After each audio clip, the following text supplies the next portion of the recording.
नमस्कार दोस्तों, आपका बहुत बहुत स्वागत है एक कदम अध्यात्म की ओर में। दोस्तों, रामायण में प्रभु श्री रामचंद्र जी के कई भक्तों का वर्णन मिलता है। ऐसी ही एक भक्त थी शबरी। शबरी ने अपना संपूर्ण जीवन प्रभु श्री राम का नाम जपने और उनका इंतजार करने में गुजार दिया। आइए जानते हैं माता शबरी की कहानी, कैसे उन्होंने सारा जीवन प्रभु श्री राम का नाम जपने में और श्री राम के दर्शन की अभिलाषा में गुजार दिया। कैसे प्रभु श्री रामचंद्र जी ने उन्हें नवधा भक्ति का ज्ञान दिया। यह नवधा भक्ति आखिर क्या है, आइए जानते हैं इस वीडियो में। पौराणिक मान्यताओं के अनुसार माता शबरी आदिवासी कबीले के घर पैदा हुई थी। उनका नाम श्रमणा रखा गया था। कहा जाता है कि ये शबर कबीले से संबंध रखती थी, इसलिए इनका नाम शबरी पड़ा। शबरी को जानवरों से बहुत ज्यादा प्रेम था। वे जानवरों का दुख नहीं देख सकती थी। कुछ समय बाद एक पंडित ने शबरी के परिवार को बताया कि वे आगे चलकर सन्यासी बन सकती हैं। इस बात का पता चलते ही शबरी के पिता ने उनका रिश्ता तय कर दिया।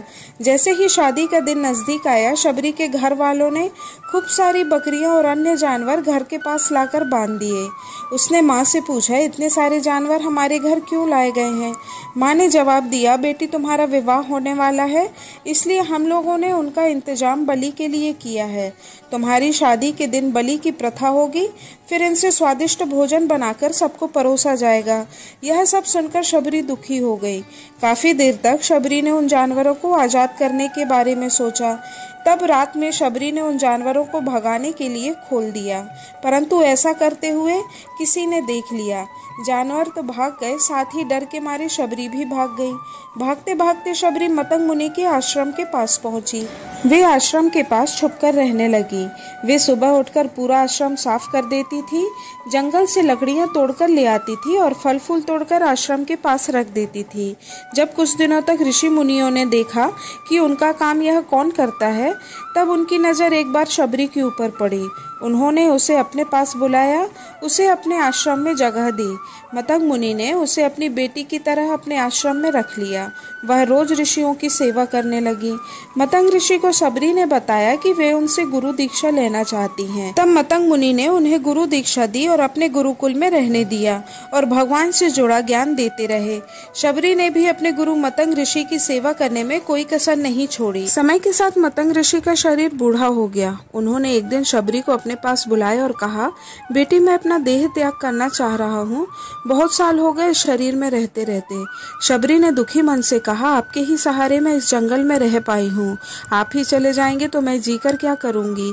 आप अपने संग मुझे भी ले जाइए, मैं भी देह त्याग दूंगी। मतंग ऋषि ने जवाब दिया, बेटी तुम्हें चिंता करने की जरूरत नहीं है। राम तुम्हारी चिंता करेंगे और ध्यान भी रखेंगे। शबरी ने राम का नाम सुना तो उन्होंने पूछा कि वो कौन है, उन्हें मैं किस तरह से ढूंढूंगी? मतंग ऋषि ने बताया, राम कोई और नहीं भगवान है। वो तुम्हें सारे अच्छे कर्मों का फल देंगे। तुम्हें उन्हें ढूंढने की जरूरत नहीं है।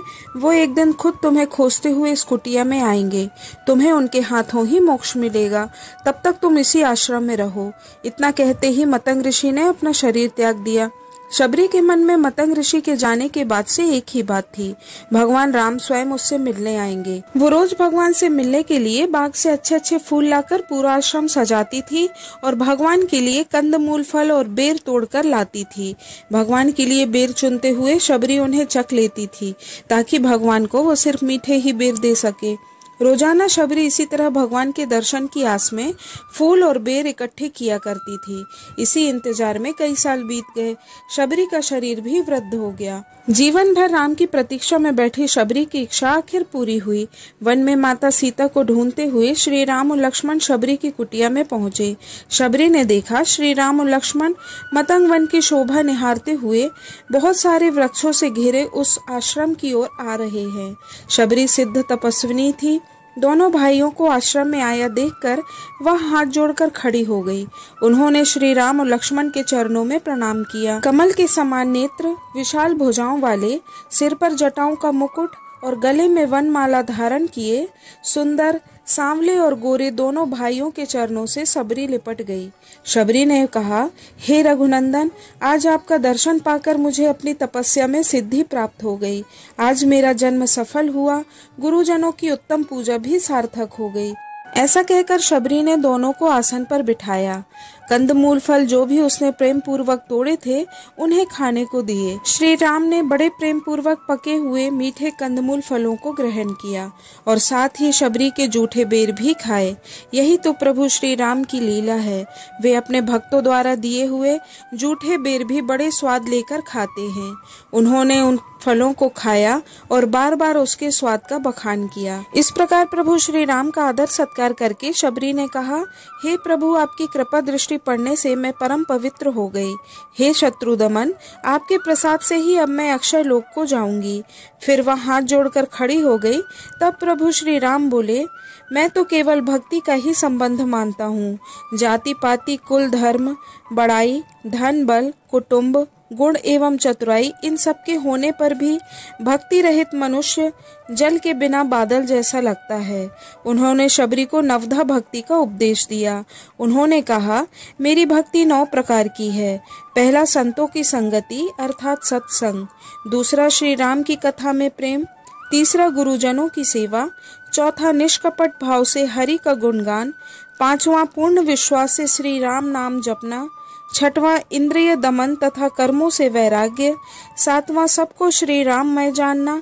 आठवां, यथा लाभ में संतुष्टि करना। नौवां, छल रहित सरल स्वभाव से हृदय में प्रभु का विश्वास बनाए रखना। इनमें से किसी भी एक प्रकार की भक्ति वाला मुझे प्रिय होता है।